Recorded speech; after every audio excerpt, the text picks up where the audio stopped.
নমস্কার, আমি প্রীতিশ তালুকদার। আমার ইউটিউব চ্যানেল সনাতন ধর্মে আপনাদের স্বাগত জানাচ্ছি। আশা করি ভালো আছেন সকলে। আমরা ভগবান শ্রীকৃষ্ণের জীবন, কর্ম, দর্শন ইত্যাদি নিয়ে আলোচনা করছিলাম। তার জীবনের যে কর্ম, যে পথ, সেগুলো লৌকিক না অলৌকিক, বাস্তব না অবাস্তব, ঐতিহাসিক না অনৈতিহাসিক, তা কুরুচিকর নাকি আদর্শ, তার অন্বেষণে। সেই অন্বেষণে আমরা গত দুটো পর্বে ভগবান শ্রীকৃষ্ণের আবির্ভাব বা জন্ম কাহিনীতে যে অলৌকিকতা, অতিরূপতা আছে, তা শাস্ত্রেরই তথ্য প্রমাণের ভিত্তিতে, যুক্তির ভিত্তিতে সেগুলো সরিয়ে বাস্তব ইতিহাস খোঁজার চেষ্টা করেছি। একটা প্রশ্ন আসবে, প্রকৃতই তিনি ঐতিহাসিক পুরুষ কিনা? সে বিষয়ে তো অবশ্যই আসবো। তবে আগে এবার আমরা প্রবেশ করব তার অলৌকিক অতিরূপ বাল্য শৈশব জীবনে। তবে এখানে একটা প্রাসঙ্গিক প্রশ্ন এসে যায়। এটা বিজ্ঞানের যুগ, অনেকেই বলবেন এটা বিজ্ঞানের যুগ, ব্যস্ততার যুগ, প্রতিযোগিতার যুগ। এই যুগে ধর্ম, দর্শন, তারপরে এই যে রামায়ণ, মহাভারত, বেদ, উপনিষদ, শ্রী রামচন্দ্র, শ্রীকৃষ্ণ, এরা আমাদের জীবনে কী কাজে আসবে? এ প্রশ্ন অনেকেই করতে পারে, করেন। বাস্তব জগতে দেখেছি, বাস্তব জীবনে দেখেছি। একেবারে ঠিক বলেছেন। আমাদের সম্পর্ক তো এই প্যান্ডেলে ঠাকুর দেখতে যাওয়া, সেজে গুজে, আর তারপর সেলফি তুলে সবার আগে স্ট্যাটাস দেওয়া, বেশ একটু ঘুরে ফিরে চপ, কাটলেট, চিকেন বিরিয়ানি বা মটন বিরিয়ানি খেয়ে ঢেকুর তুলতে তুলতে বাড়িতে আসা। ব্যাস। একটা গল্প বলি। কোনো এক মানুষ নির্জন পথ দিয়ে যাচ্ছেন রাত্রের অন্ধকারে। হঠাৎ কেউ বা কারা তাকে জাপটে ধরলো, কালো কাপড় দিয়ে পুরো ঢেকে দিল। সে আর কিছু দেখতে পেল না। কে ধরলো, কেন ধরলো, কীভাবে ধরলো। তাকে নিয়ে গিয়ে একটা নির্জন কোনো ঘরে, অন্ধকার ঘরে আটকে রাখলো, একটা চেয়ারের সঙ্গে বেঁধে দিল, চোখ বাঁধাই থাকলো। এবার তার শরীরে একটা নল লাগিয়ে দেওয়া হলো, সরু নল, তা দিয়ে গরম জল প্রবাহিত করা হলো, হালকা গরম জল, আর তার আঙুলের মাথায় একটা ছুঁচ ফুটিয়ে দেওয়া হলো। আর ওই গরম জল ফোঁটা ফোঁটা করে তার পায়ে সময় সময় পড়তে থাকলো। এবার সে কিছুই দেখতে পাচ্ছে না, কিছুই বুঝতে পারছে, কিছুই জানতে পারছে না। একটা ভয় ঢুকে গেছে। আমাকে কেন কারা ধরলো, কেন ধরলো, কি হচ্ছে আমার সাথে, কিছু বুঝতে পারছে না। এবার যারা ধরে নিয়ে গেছিলো তারা কী করছে? তারা বর্ণনা করতে শুরু করলো ধাপে ধাপে। তোমার শরীরে 5 লিটার রক্ত আছে, আমরা একে একে তোমার শরীরের সমস্ত রক্ত বের করে নেব, তুমি মৃত্যু মুখে পতিত হবে।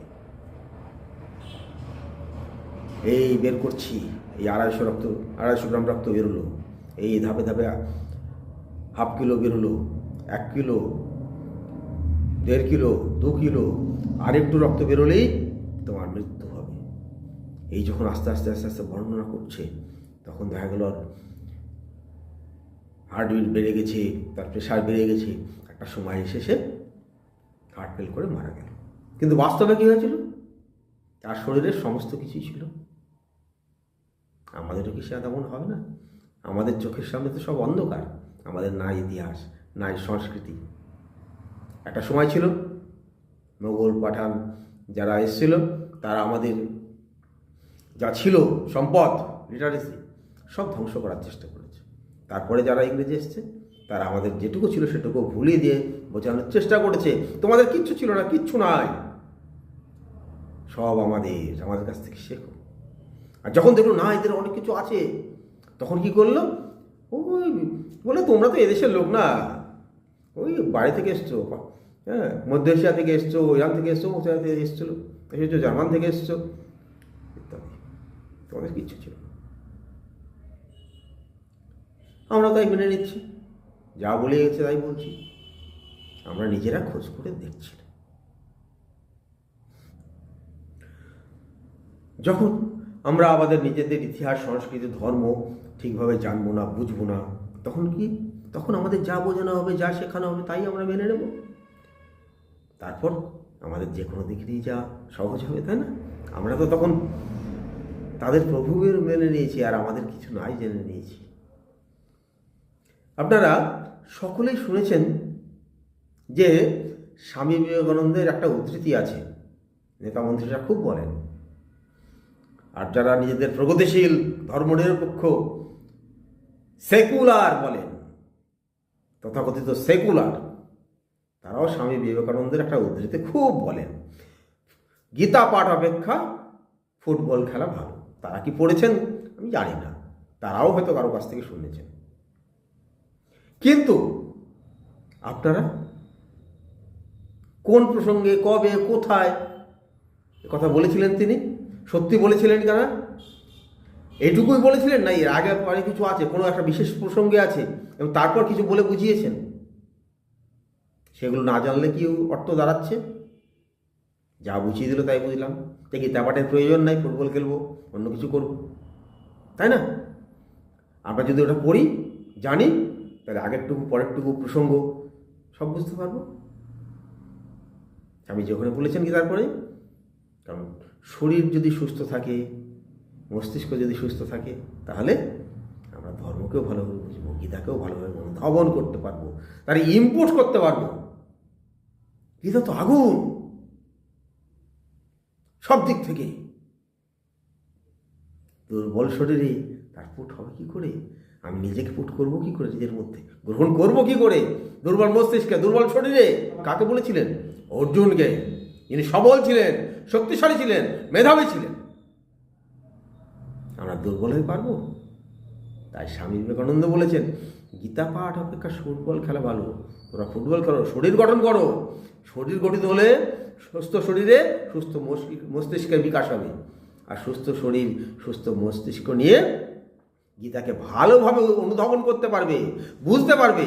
আর বুঝতে পারলে সুস্থ শরীর আর সুস্থ মস্তিষ্কে নিজে কার্যকরী করতে পারবে। আগে ফুটবল খেলো, গীতা পাঠ করতে বারণ করে। তাহলে দেখুন আমাদের কিভাবে বিভ্রান্ত করা হচ্ছে, আমরা মেনে নিচ্ছি, সেটা জানতে চাই না। কিন্তু কাল যখন আমি বা আপনি বা আমাদের ছেলে মেয়েটা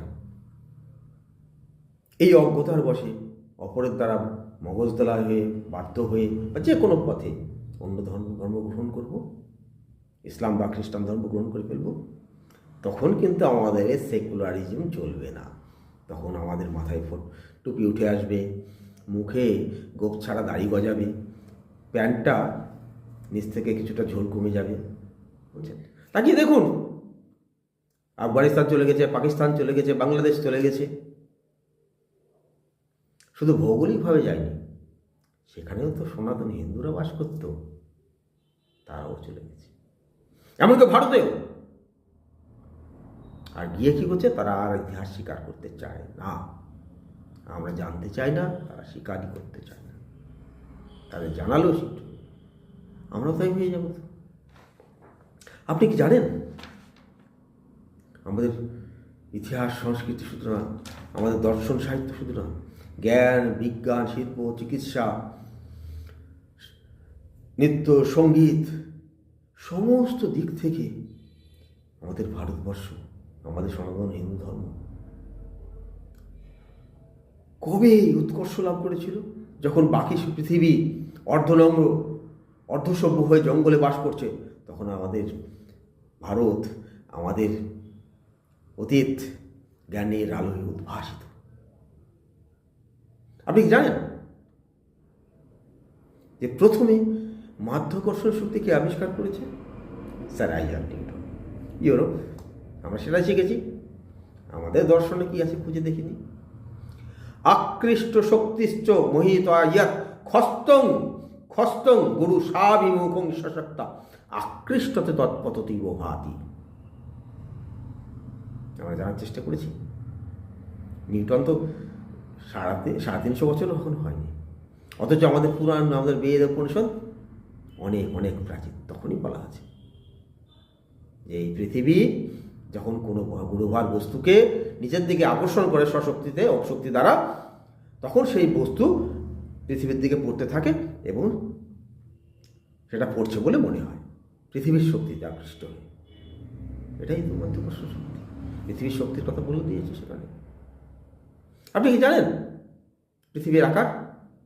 সবাই তো জানতো নাকি পৃথিবী চ্যাপ্টা, এখনও অনেকে বলে।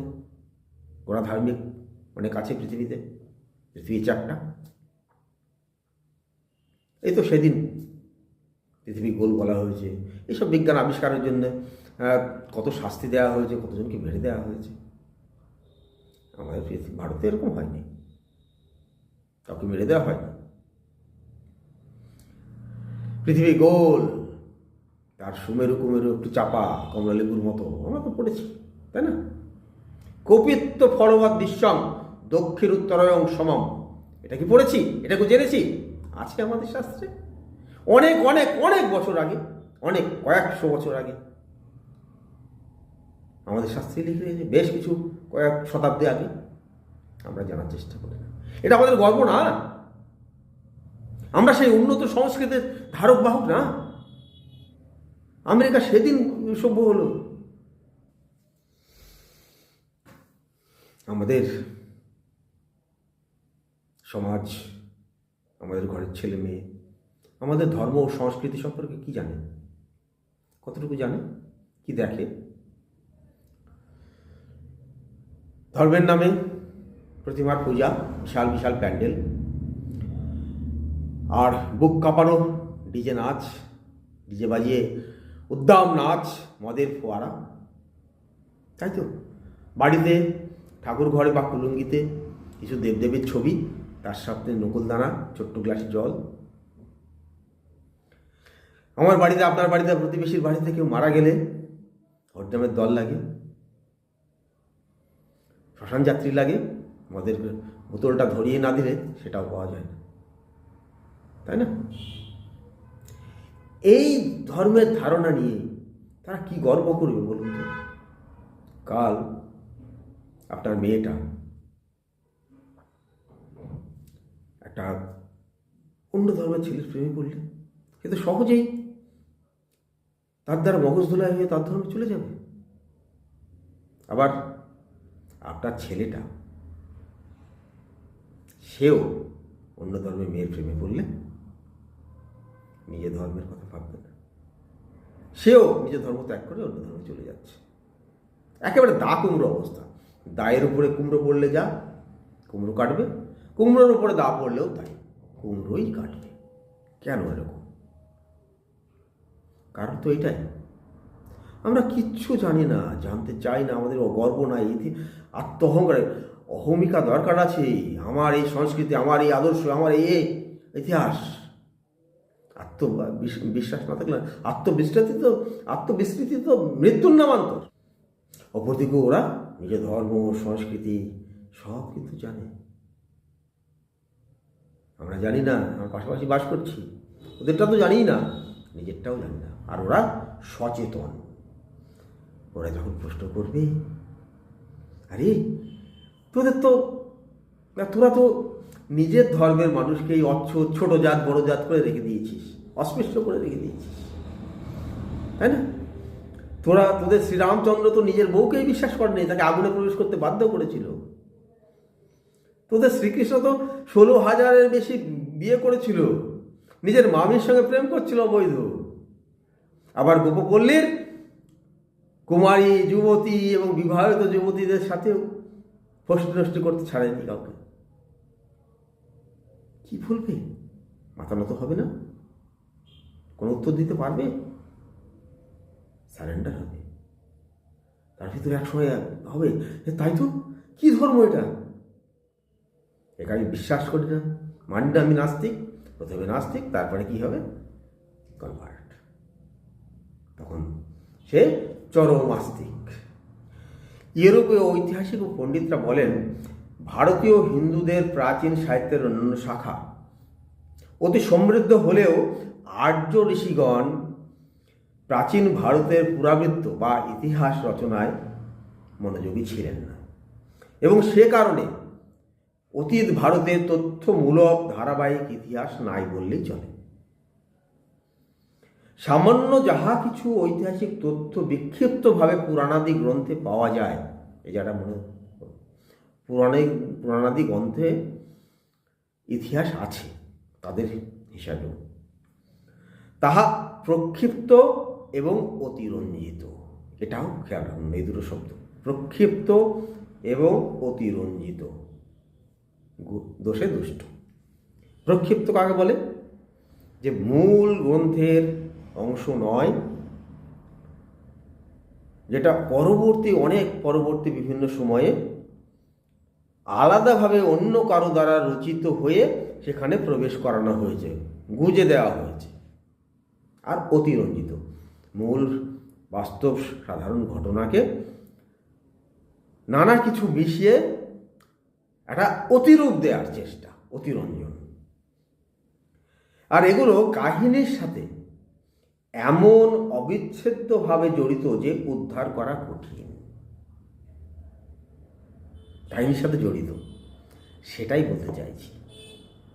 যে আমাদের এই পুরাণগুলোতে প্রকৃত যে ইতিহাস, ভগবান শ্রীকৃষ্ণের প্রকৃত যে বাস্তব মানবিক যে ইতিহাস, যে ঘটনা, সেই ঘটনার মধ্যে প্রক্ষেপণ ঘটেছে, বাইরে থেকে রচনা করে বিভিন্ন সময়ে ঢোকানো হয়েছে নানা কিছু, আর মূল বিষয়কে অতিরঞ্জিত করা হয়েছে রং চং মাখিয়ে। আর সেখান থেকে আমাদের ইতিহাস বের করে আনতে হবে। ঐতিহাসিক সুনীল চট্টোপাধ্যায় তার প্রাচীন ভারতের ইতিহাস গ্রন্থে বলছেন, প্রাচীন ভারতের ইতিহাস ও সংস্কৃতি চর্চায় রামায়ণ ও মহাভারতের গুরুত্ব উপেক্ষা করা চলে না। মহাকাব্য দুটিতে ইতিহাস ও কাব্যের অপূর্ব মিলন ঘটেছে। তার মানে রামায়ণ মহাভারতেও ইতিহাস আছে।